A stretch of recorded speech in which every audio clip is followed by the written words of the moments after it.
2024 లేదా 25లో డిగ్రీ లేదా బీటెక్ చదివారా? సాఫ్ట్‌వేర్ జాబ్ కోసం ఎదురు చూస్తున్నారా? అయితే కోడ్ జ్ఞాన్ 100 డేస్ కోర్సులో చేరండి, జాబ్ సాధించండి. నమస్కారం అలగారి రవీంద్రనాథ్ గారు. నమస్తే అండి సిరి గారు. ఎక్కువ మంది డిస్కస్ చేస్తున్న టాపిక్ ఏదైనా ఉంది అంటే జెఫ్రీ ఎప్స్టీన్. అసలు ఎవరు ఈ వ్యక్తి? ఎందుకు ఈ ఫైల్స్ ఇప్పుడే బయటకు వచ్చాయి? ఈ ఫైల్స్ బయటికి రావడం వల్ల ఎవరికి డేంజర్? అండ్ ఈ ఫైల్స్ కి మన భారతదేశానికి ఉన్న కనెక్షన్ ఏంటి సార్? దేశవ్యాప్తంగా ప్రపంచవ్యాప్తంగా అనేక సంచలనాలకి సెంటర్ పాయింట్ అయినటువంటి జెఫ్రీ ఎప్స్టీన్. ఈ జెఫ్రీ ఎప్స్టీన్ ఎవరు? ఇతను ఫైల్స్ ఏంటి? ఇతను ఏ రకంగా ఇన్ఫ్లుయెన్స్ చేశాడో, అసలు ఏం జరిగింది? సాధారణ ప్రజల్లో చాలా అనుమానాలు ఉన్నాయి. వాటిని మనం తెలుసుకునే ప్రయత్నం చేద్దాం. జెఫ్రీ ఎప్స్టీన్ ఇతను ఒక అమెరికన్లో ఉన్నటువంటి ఒక పర్సన్. మరి ఎవరితను? ఇతని చరిత్ర ఏంటి? ఒక 2 విషయాలు మీకు చెప్పే ప్రయత్నం చేస్తాను. జెఫ్రీ ఎప్స్టీన్ అనే వ్యక్తి సింగిల్ లైన్లో చెప్పాలంటే ఒక మోసగాడు, ఒక చీటర్. ఎంటైర్ తన లైఫే కంప్లీట్ చీటింగ్ అన్నటువంటి కోణంలోనే ఎంటైర్ తన లైఫ్ మొత్తం కూడా వెళ్ళిపోయింది. ఏం చేసేవాడు ఇతను? ఏం చేసేవాడు కాదు. అతను ఏంటంటే తన యొక్క అవసరాల కోసం చెప్పి అమ్మాయిల్ని ఎరగా వేసి ఆ రాజకీయ నాయకులకి, ఆ బిజినెస్ మెన్స్కి, కేవలం తన దేశంలో మాత్రమే కాదు ప్రపంచవ్యాప్తంగా ఉన్నటువంటి అనేక ప్రపంచ దేశంలో ఉన్నటువంటి పొలిటీషియన్స్కి, అదేవిధంగా ప్రపంచవ్యాప్తంగా ఉన్నటువంటి బిజినెస్ అందరినీ కూడా ఇతను ఒక బ్రోకర్, ఒక మోసగాడైనటువంటి బ్రోకర్, వాళ్ళిద్దరినీ కలపడం, తనకు కావాల్సిన తన లాభాన్ని తీసుకోవడం. ఇది అతను చేసినట్టు బ్రోకర్. బ్రోకర్కి చాలా మంచి పదం ఉంది. బ్రోకర్ అంటే తక్కువేం కాదు. కానీ ఇతను అమ్మాయిల్ని ఎరవేసే బ్రోకర్. పోనీ అమ్మాయిల్ని ఎరవేయడం అన్నది అదొక దీనికంటే కాదు. అమ్మాయిల్లో కూడా మైనర్ బాలికల్ని ఇతను ఎరవేసేవాడు. కేవలం ఓన్లీ ఫర్ ఏంటంటే ఇతను ట్రీట్మెంట్ అంటే అక్కడక్కడ దేశవ్యాప్తంగా అక్కడక్కడ అమ్మాయిలను తీసుకుని రావడం, వాళ్ళని తెలియకుండానే వాళ్ళని అబ్యూజ్గా ఒక పెద్ద మనుషులను పంపించడం, వాళ్ళు సీక్రెట్స్గా ఉన్నటువంటి టైంలో వాళ్ళ ఫొటోస్ తీసుకోవడం, వాళ్ళని భయపెట్టడం, బెదిరించడం, తేడా వస్తే వాళ్ళని లేపేయడం. అంటే ఒక మాఫియా డాన్, ఒక underground mafia don activities అన్నీ కూడా ఈ జెఫ్రీ ఎప్స్టీన్ అనే వ్యక్తి సుమారుగా ఒక 3 దశాబ్దాల పాటు అమెరికాలో చాప కింద నీళ్ళ చేసేవాడు. ఇతని యొక్క వల్ల ఎవరెవరు పడ్డారంటే ఈరోజు ప్రముఖంగా వినిపిస్తున్నటువంటి అమెరికాలో ఉన్నటువంటి ప్రముఖ పేర్లన్నీ కూడా అందులో వాళ్ళందరూ కూడా ఉన్నారు. ముఖ్యంగా బిల్ క్లింటన్ అయితేనేమి, మైక్రోసాఫ్ట్ బిల్ గేట్స్, వీళ్ళందరూ కూడా పెద్ద పెద్ద వ్యక్తులు. అందులో ట్రంప్ కూడా ఒక వ్యక్తి. ఈ జెఫ్రీ ఎప్స్టీన్ చేసినటువంటి వ్యవహారాలు ఏంటంటే ప్రపంచవ్యాప్తంగా ఉన్నటువంటి అనేక దేశాల యొక్క అధ్యక్షుల్ని, ఆ దేశాల్లో ఉన్నటువంటి బిజినెస్ మెన్స్ని ఇతను వాళ్ళని దేశం పిలిపించుకోవడం, ఏదైనా బిజినెస్ యాక్టివిటీస్ కావాలంటే అమ్మాయిల్ని ఎరవేసి వాళ్ళ ఫొటోస్ తీసుకోవడం, అవి క్యాప్చర్ చేసి పక్కన పెట్టుకోవడం, టైం వచ్చేటప్పుడు అలా వాళ్ళని భయపెట్టి బెదిరించి తేడా వస్తే ఇప్పుడు నేను చెప్పినట్టుగా లేపేయడం. ఈ ట్రాప్లో ఇరుక్కుపోయిన వల్ల, ట్రాప్లో ఇరుక్కుపోయారని నేను చెప్పను, అది ఇరుక్కుపోయారా లేదండి అవి న్యాయస్థానాలు నిర్ణయిస్తాయి. ఇక్కడ జెఫ్రీ ఎప్స్టీన్ మొట్టమొదటిగా 2008లో ఇతను అరెస్ట్ కావడం జరిగింది అమెరికన్ కోర్టులో. అక్కడ జస్టిస్ రూల్స్ ప్రకారం ఏంటంటే ఎవరైనా తను చేసినటువంటి నేరాన్ని ఒప్పేసుకున్నట్లయితే అతనికి శిక్షాకాలం తక్కువ ఉంటుంది. అది అమెరికన్ యొక్క జ్యుడిషియల్ సిస్టమ్ అట్లా ఉంటుంది. ఇక్కడ ఏమైంది, అతను 2008లో నిజమే నేను చేశాను కాబట్టి నాకు శిక్షించండి అని చెప్తే అంటే కోర్టు యొక్క వేస్ట్ ఆఫ్ టైంని, ఆ డాక్యుమెంట్ ఎవిడెన్స్ని ఇవన్నీ తీసుకోరనమాట అక్కడ ఉన్నటువంటి సిస్టమ్ ప్రకారం. సో అతనికి ఏం చేశారు, అప్పటి చాలా పెద్ద పెద్ద తలకాయలన్నీ కూడా ఇన్వాల్వ్మెంట్ అయ్యారు కాబట్టి అక్కడ జ్యుడిషియల్ ఏం చేశారంటే కేవలం 18 నెలల పాటు జైలు శిక్ష విధించడం జరిగింది ఎప్స్టీన్కి 2008. ఆ ఎప్స్టీన్ వేసినప్పుడు ఏం చేశారు, అది కూడా ఎంత వెసులుబాటు అంటే డే టైం అంతా తన పనులు తను చేసుకోవచ్చు, సాయంత్రం అయితే అతను మళ్ళీ జైలుకి వెళ్ళిపోయి తన జైలు జీవితాన్ని గడపడం. ఇది ఆయనకు ఉన్నటువంటి లైఫ్ స్టైల్. ఈ రకమైనటువంటి వెసులుబాటు అక్కడ ఆయనకి వెసులుబాటు ఉన్నటువంటి, అంటే ఇది పనిష్మెంట్ అంటారా ఏంటో తెలియదు, అటువంటి ఒక సిస్టమ్ అన్నటువంటి ఆయనకి ఇవ్వడం జరిగింది. దీని వెనక చాలామంది హస్తం ఉందంటారా, అది కూడా మనకు తెలియదు. ఈ రకంగా చేసిన తర్వాత అతను జైలు జీవితాన్ని అట్లా ఒక 18 నెలల పాటు గడిపిన తర్వాత మళ్ళీ తన లైఫ్ని మళ్ళీ కంటిన్యూషన్ చేశాడు జెఫ్రీ ఎప్స్టీన్. అయితే జెఫ్రీ ఎప్స్టీన్ మళ్ళీ 2019లో మళ్ళీ ఇదే వివాదాల మీద మళ్ళీ కంటిన్యూగా అక్కడ మీడియా మాత్రం కోర్టులు విడిచిపెట్టేమో కానీ మీడియా చాలా పవర్ఫుల్ మీడియా. సో మీడియా తొందరగా జెఫ్రీ ఎప్స్టీన్ విడిచిపెట్టలా. దీని మీద బలమైనటువంటి మళ్ళీ మీడియా కథనాలు అతను మళ్ళీ తన యాక్టివిటీస్ మళ్ళీ చేస్తుంటే మీడియా బలంగా మళ్ళీ వినిపించడం జరిగింది. ఆ టైంలో మళ్ళీ అక్కడ జ్యుడిషియరీ యాక్టివేట్ అయ్యి ఇతన్ని అరెస్ట్ చేశారు. 2019లో ఇతన్ని మళ్ళీ అరెస్ట్ చేశారు. 2019లో అరెస్ట్ చేసి ఇతను జైల్లో పెట్టారు.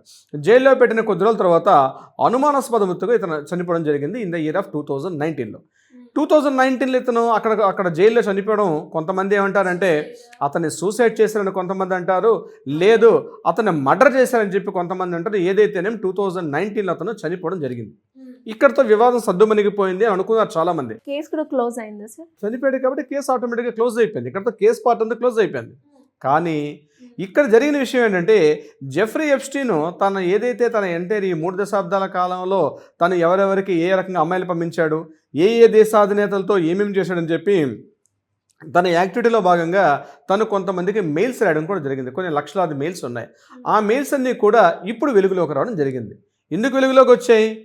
ఇప్పుడు ట్రంప్ గారు కూడా ఇప్పుడు అక్కడ అమెరికాలో ట్రంప్ కూడా పవర్ఫుల్ ఒక పర్సన్గా ట్రంప్ ఉన్నప్పటికి కూడా ట్రంప్కి కొంత యాంటీ పర్సన్స్ కూడా ఉంటారు. ఆ యాంటీ పర్సన్స్ ఏం చేశారంటే ఈ ఎప్స్టైన్ తాలూకా ఫైల్స్ అన్నీ కూడా మళ్ళీ వెలుగులోకి తీసుకొని రావడం జరిగింది. ఈ వెలుగులోకి తీసుకొచ్చిన భాగంగా ముఖ్యంగా అమెరికాలో ఉన్నటువంటి బిల్ గేట్స్, ముఖ్యంగా బిల్ గేట్స్ తెలుసు మనకి, మైక్రోసాఫ్ట్ అధినేతగా ఎంటైర్ కంప్యూటర్ సాఫ్ట్వేర్ రంగాన్ని ఒక రకంగా ఒక దిశానిర్దేశం చేసినటువంటి అద్భుతమైన వ్యక్తి. వాళ్ళ మిస్సెస్ కూడా ఉండేది మిలిండా అని. తర్వాత ఎప్పుడైతే ఎప్స్టైన్ ఫైల్స్ వెలుగులోకి వచ్చాయో ఇలాంటి పనికిమాల చేత కానీ ఎదవతోటి నేను జీవితాన్ని గడుపుతున్నానని చెప్పి మిలిండా కూడా ఆయన దగ్గర నుంచి డివోర్స్ తీసుకొని బయటకు వెళ్ళిపోవడం జరిగింది. మిలిండా బిల్ గేట్స్ అంటారు. ఇప్పుడు ఆ బిల్ గేట్స్ అనే పేరు లేదు, మిలిండా కూడా డివోర్స్ ఇవ్వడం జరిగింది. అంటే మనకు తెలిసినటువంటి విషయాలు నేను చెప్తున్నాను, రెగ్యులర్గా మనకు తెలిసిన విషయాలు.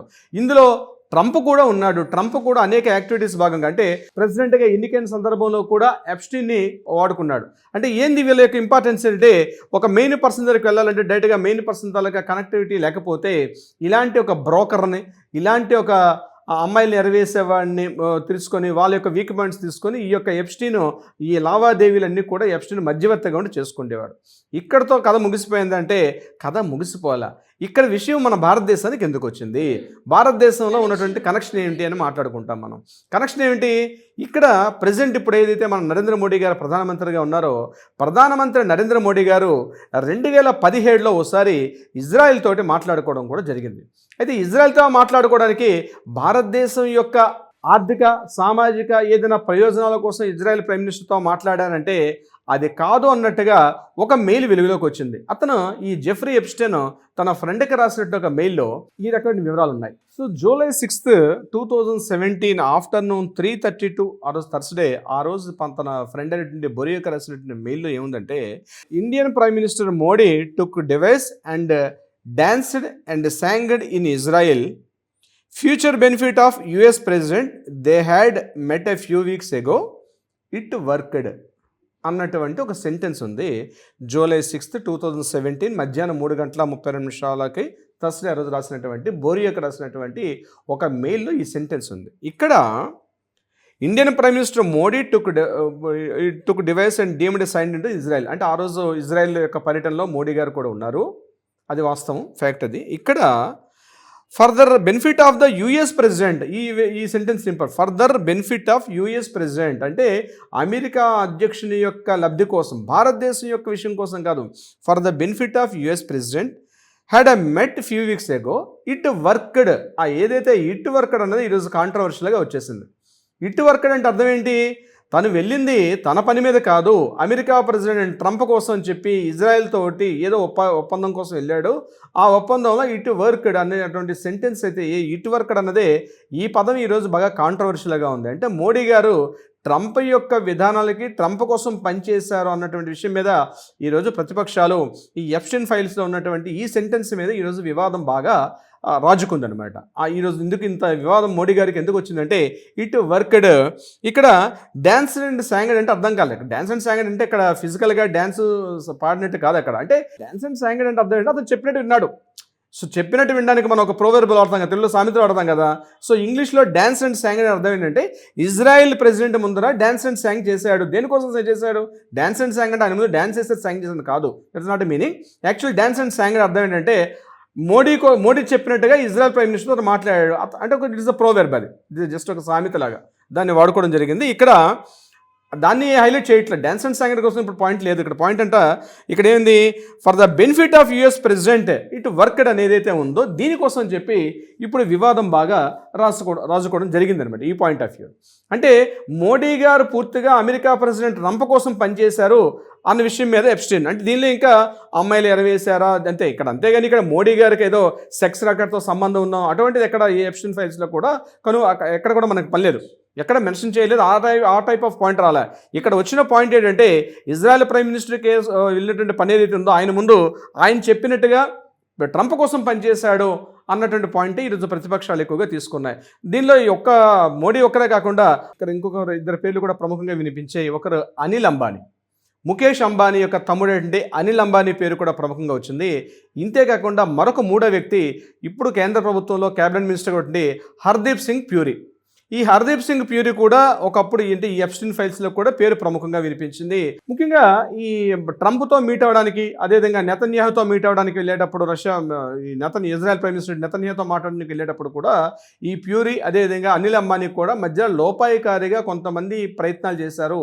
ఇక్కడ అంటే ఇప్పుడు మోడీ గారికి అదేవిధంగా ట్రంప్కి మధ్య కీలకంగా పనిచేసిన ఒక మీడియేటర్స్గా చెప్పాలంటే అనిల్ అంబానీ అదేవిధంగా హర్దీప్ సింగ్ ప్యూరీ, వీళ్ళిద్దరు కూడా కీలకమైన పాత్ర పోషించారు వీళ్ళిద్దరిని కలపడంలో. ఇక్కడ మోడీ గారు డైరెక్ట్గా ఎప్స్టీన్ చేసినటువంటి అరాచకాల్లో కానీ లేదా మోడీ చేస్తున్నటువంటి ఏదైతే అమ్మాయిలు ఎరవేయడం అయితే ఎప్స్టీన్ చేశాడో ఈ ఎప్స్టీన్ చేసే అమ్మాయిలు ఎరవేయడం ఇట్లా ఎక్కడ కూడా మోడీ గారు డైరెక్ట్గా ఇన్వాల్వ్మెంట్ లేదు. కానీ అనిల్ అంబానీ అదేవిధంగా ఈ హర్దీప్ సింగ్ ప్యూరీ అని ఎవరైతే మనం చెప్పుకుంటామో వీళ్ళిద్దరి యొక్క ఇన్వాల్వ్మెంట్ బాగా ఉన్నట్టుగా ఆ ఫైల్స్లో ఉన్నటువంటి పేర్లు అయితే వెలుగులోకి వచ్చాయి. అయితే ఈ ఫైల్స్కి చట్టబద్ధత ఉందా, లీగాలిటీ ఉందా, ఇది రియలా కాదా అంటే అది అమెరికన్ ప్రభుత్వమే చెప్పాల్సిన పరిస్థితి ఉంటుంది. ఎందుకంటే ఈరోజు ఆయన లేడు, 2019లో చనిపోయాడైనా.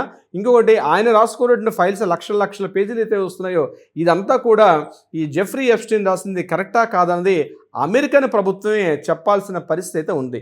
ఇది కేవలం అమెరికా యొక్క అంతర్గత వ్యవహారం మాత్రమే కాదు, కొన్ని దేశాల యొక్క రాజకీయ ఆర్థిక స్థితిగతులను కూడా చాలా ఇన్ఫ్లుయెన్స్ చేస్తుంది జెఫ్రీ ఎప్స్టీన్. ముఖ్యంగా ఎందుకు మనం జెఫ్రీ ఎప్స్టీన్ గురించి మాట్లాడుకోవాలంటే జెఫ్రీ ఎప్స్టీన్ నేను స్టార్టింగ్లో చెప్పినట్టుగా జెఫ్రీ ఎప్స్టీన్ లైఫ్ స్టైల్ మొత్తం కూడా చిన్నప్పటి నుంచి కూడా ఒక చీటింగ్, ఒక మోసగాడిగానే ఉన్నాడు. అతను ఏ రోజు కూడా కాలేజీకి వెళ్ళి చదువుకోలేదు, ఎక్కడ చేసుకోకుండానే నేను కాలేజీలో చదివాను, డిగ్రీ పాస్ అని చెప్పి అమెరికాలో ఒక కాలేజీలో టీచర్గా కూడా పనిచేయడం జరిగింది, అదే తప్పు సర్టిఫికేట్లతోటి. అంటే ఆయన కెరీర్ స్టార్టింగే ఇట్లాంటి రాంగ్ ఫీడ్బ్యాక్ తోటి, అంటే తను చదువుకోకుండానే ఒక దొంగ సర్టిఫికేట్ పుట్టించి నేను చదువుకున్నా అని చెప్పి అక్కడ కాలేజీలో జాయిన్ అయ్యి అక్కడ టీచర్గా తన రిక్రూట్మెంట్ కూడా అయ్యాడు. తర్వాత వెరిఫికేషన్లో ఆయన ఆ సర్టిఫికేట్ కూడా పాస్ అవ్వాలి, అక్కడి నుంచి ఆయన చేసి పంపించేశారు.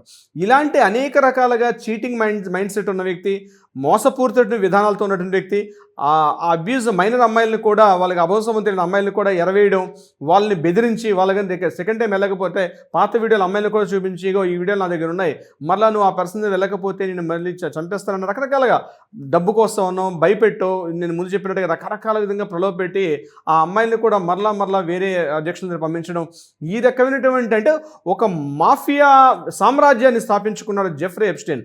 బహుశా తొందరలోనే హాలీవుడ్లో సినిమా వచ్చినా ఆశ్చర్యపోనవస్తుంది జెఫ్రీ ఎప్స్టీన్ మీద.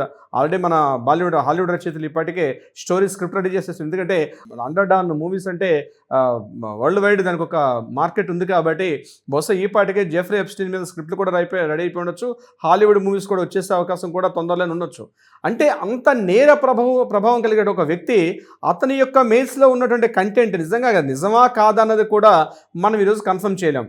సో భారతదేశంలో ఈరోజు మోడీ గారి మీద వస్తున్న అభియోగాలన్నీ కూడా ఇతను మోడీ గారు డైరెక్ట్గా జెఫ్రీ ఎప్స్టీన్తో కలిసినట్టుగా కానీ అతనితో మాట్లాడుతున్నట్టుగా ఎక్కడా లేదు. ఇప్పుడు నేను చెప్పిన సెంటెన్స్లో కూడా ఇజ్రాయెల్ ప్రైమ్ మినిస్టర్తో మాట్లాడడం జరిగింది, అది కూడా ట్రంప్ యొక్క బెనిఫిట్ కోసం అతను వెళ్ళాడని చెప్పి మెన్షన్ చేశారు తప్ప ఎక్కడ మెన్షన్ కాలేదు. ఇక అనిల్ అంబానీ గారు కానీ హర్దీప్ సింగ్ ప్యూరీ కానీ వీళ్ళ యొక్క నేమ్స్ వినిపిస్తున్నాయంటే ఇక కాలమే పరిష్కరించే అవకాశం ఉంటుంది. దీన్ని ఇప్పుడు మనం కోర్టులోని ఇక్కడ మనం చూజ్ చేసి దీని మీద కేసులు వేసే అవకాశం అయితే లేదు. కానీ విషయం ఏంటంటే కొన్ని రకరకాల మీడియా కథనాలు రకరకాలుగా వినిపిస్తున్నాయి. దీనిలో మోడీ గారు ఎంతో ఇన్వాల్వ్మెంట్, రీసెంట్గా మోడీ తీసుకున్నటువంటి ట్రంప్ ఆర్థిక విధానాలను కూడా రీసెంట్గా మళ్ళీ మోడీ ఆయన యొక్క రష్యాతో ఉన్నటువంటి ఆయిల్ ఒప్పందాలని పక్కన పెట్టి ట్రంప్తో టైఅప్ అవ్వడం, ట్రంప్తో ఈరోజు ఉండడం వల్ల ట్యాక్సెస్ కూడా అన్ని బెనిఫిట్ అవ్వడాన్ని మనం చూస్తున్నాం ఢిల్లీ పేపర్లో. సో అటు ట్రంప్కి అనుగుణంగానే మోడీ నడుస్తున్నారన్నటువంటి ఒక అపప్రదైత మాత్రం ఖచ్చితంగా మోడీ గారి మీద వస్తుంది. అంటే నేను కేవలం జెఫ్రీ ఎప్స్టీన్ ఫైల్స్ కూడా చెప్పట్లేదు. రీసెంట్గా ఏది చేసినా ఒక నాయకుడు దేశం కోసం, తన స్వార్థం కోసం, తన స్వలాభం కోసం ఉండే అవకాశం ఉండదు. దేశ ప్రయోజనాలే ప్రధానంగా ఉండేటప్పుడు కొన్ని సందర్భాల్లో అవి వ్యక్తిగతంగా చూసేటప్పుడు తప్పుగా ఉండే అవకాశం ఉంటుంది. కానీ దేశం యొక్క భవిష్యత్తును దృష్టిలో పెట్టుకొని చేసేటప్పుడు ఇలాంటి జరిగే అవకాశం ఉంటుంది. బహుశా చేశారా చేయలేదండి భవిష్యత్తు నిర్ణయించే అవకాశం ఉంటుంది. బహుశా మనకు తెలిసిన ఇన్ఫర్మేషన్ అంతవరకు కాబట్టి నిజంగా జెఫ్రీ ఎప్స్టీన్ ఫైల్స్ రాశారా రాయలేదా, కానీ ప్రపంచవ్యాప్తంగా మాత్రం ఈ చేసిన ఈ జెఫ్రీ ఎప్స్టీన్ ఫైల్స్ ఏవైతే ఉన్నాయో ఆ డాక్యుమెంట్స్ అయితేనేమి మెయిల్స్ ఎవిడెన్స్ అయితేనేమి, ఎందుకంటే అక్కడ FBI కూడా కన్ఫర్మ్గా ఇది దీనికి ఒక స్టాండర్డ్ ఉందని లేకపోతే లీగాలిటీ ఉందని, ఎందుకంటే ఆయన ఎక్కడ జ్యుడిషియల్కి ఎక్కడ కూడా సబ్మిట్ చేయలే, కొన్ని ఆధారాలతో చేశారు. కానీ 2019లో ఆయన హఠాత్ పరిణామం ఏది జరిగిందో చాలా వరకు ఈవెన్ అమెరికన్ మీడియా కూడా చాలా సందర్భాల్లో అది మర్డర్ జరిగింది తప్ప ఎక్కడ కూడా ఆయన సూసైడ్ చేసుకోవాలని చెప్పి చాలా మీడియా కథనాల్లో కూడా న్యూయార్క్ టైమ్స్ లాంటి పత్రికలో కూడా రావడం జరిగింది. సో ఇది ఎంతవరకు ఇన్ఫ్లుయెన్స్ ఉంటుంది, ఏం ప్రభావం చూపుతుందండి కాలమే నిర్ణయించాలి శ్రీ గారు. డెఫినెట్గా sir. Anyways thank you so much. Thank you so much Sri గారు.